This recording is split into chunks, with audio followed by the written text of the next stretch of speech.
ผู้ชมแขวงเซกองมีครอบครัวตัวแบบปลูกกาแฟเป็นสินค้า 1,000 กว่าครอบครัวสั่งและฮับหลายห้อยล้านกีบซึ่งส่งผลเฮ็ดให้ชีวิตการเป็นอยู่ของครอบครัวดีขึ้นเลขาคณะบริหารงานพรรคแขวงเซกองก็ได้ประกอบความเห็นในหัวข้อการนำพาของคณะพรรคแขวงในการปลูกกาแฟเป็นสินค้าของครอบครัวตัวแบบอยู่แขวงเซกองต่อกองประชุมใหญ่ผู้แทนทั่วประเทศครั้งที่ 12 ของพรรคประชาชนปฏิบัติลาวพนักงานลักแรงขั้นแขวงและเมืองร่วมก่อสร้างสหายบุญลายบุตรีเลขาคณะบริหารงานพรรคแขวงเซกองได้ประกอบคำเห็นในหัวข้อการนำพาของคณะพรรคแขวง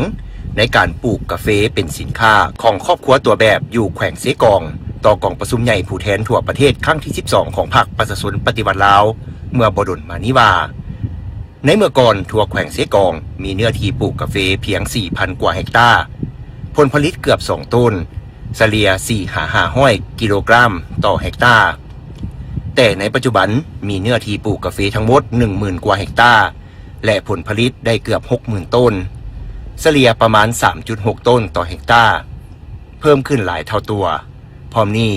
ก็มีครอบครัวและบ้านปลูกกาแฟเพิ่มขึ้นซึ่งมีเกือบ 9,000 ครอบครัวและ100 กว่าบ้านในนั้นมีครอบครัวตัวแบบปลูกกาแฟเป็นสินค้า 1,000 กว่าครอบครัว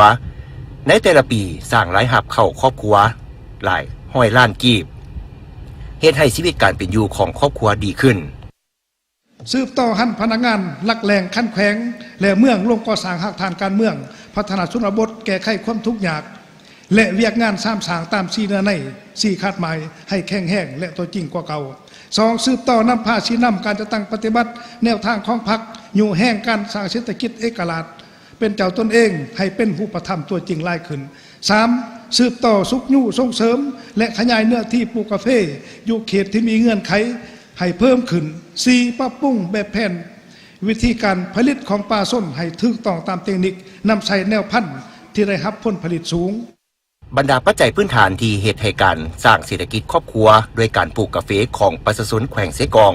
มีความเข้มแข็งและชีวิตการเป็นอยู่ดีขึ้นนั่นสหายบุญหลายบุตรีกล่าวว่าแม่นย้อนการปฏิบัตินโยบายส่งเสริมการผลิตเป็นสินค้าโดยมีนโยบายมีโครงการส่งเสริมการผลิตมีวิชาการนำพาชี้นำด้านเทคนิคขันแขวงขันเมืองมีนโยบายให้กู้ยืมทุนฮอนมีการปิ่นอ้อมของบรรดาแขนงการเกี่ยวข้องเพื่อช่วยเหลือประชาชนผลิตกสิกรรมและช่วยเหลือด้านตลาดจึงเฮ็ดให้ประชาชนประสบผลสำเร็จสำหรับทิศทางแผนการในต่อหน้าแขวงเซกองจะสืบต่อสุขยู่ส่งเสริมและขยายเนื้อที่ปลูกกาแฟอยู่เขตที่มีเงื่อนไขให้เพิ่มขึ้นปรับปรุงแบบแผนวิธีการผลิตของประชาชนให้ถูกต้องตามเทคนิคนำใส่แนวพันธุ์ที่ได้รับผลผลิตสูง